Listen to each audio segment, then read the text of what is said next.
Isang pusa ang walang awang pinaghahampas ng 2x2 sa Talisay City, Cebu. Babala po, sensitibo ang inyong mapapanood.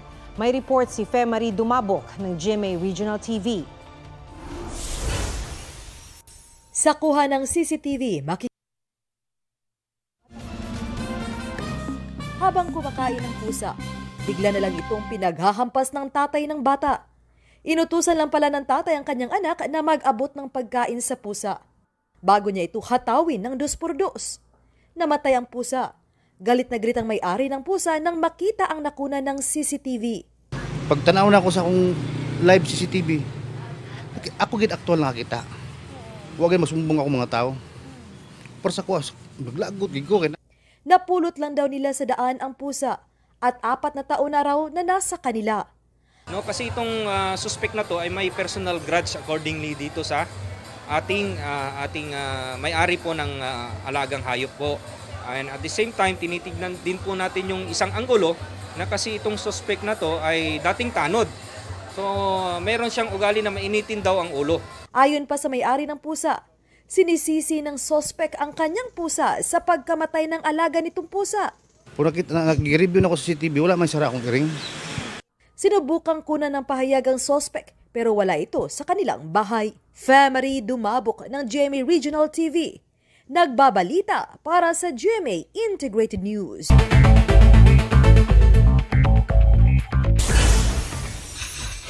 Mahigit 3,000 Maynilad customers sa Imus, Cavite makakatanggap ng mahigit 1,000 pisong refund. Multa yan ng MWSS sa Maynilad dahil sa mababang kalidad ng tubig gripo. Chinese ambassador, pinadala ng note verbal ng DFA kaugnay ng panghaharas ng China Coast Guard sa Ayungin nitong nakaraang linggo.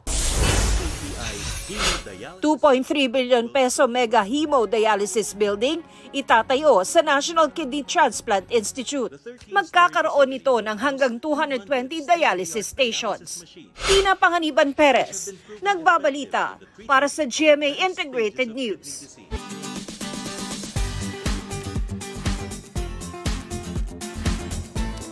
In a world full of boys, he's a gentleman. Sabi yan ng netizen sa ginawa ng isang bata sa larong trip to Jerusalem. Hindi na baling ma-out siya sa laro. Ang last available seat, inalok niya sa kaibigan. Oh. Sweet no? Puso na yan sa report ni Mark Salazar. Sa larong trip to Jerusalem, get ready makipag-agawan para pagtigil ng tugtog, di ba uubusan ng upuan? Go! Lucas Spirit! Spirit! Competitive pati si Mami na nakitang may isang upuang bakante. Pero ito si Bagets, iba ang diskarte. Gentleman! Oh my goodness! Ladies and gentlemen, ang tunay na gentleman, si Zev Lucas Estrada.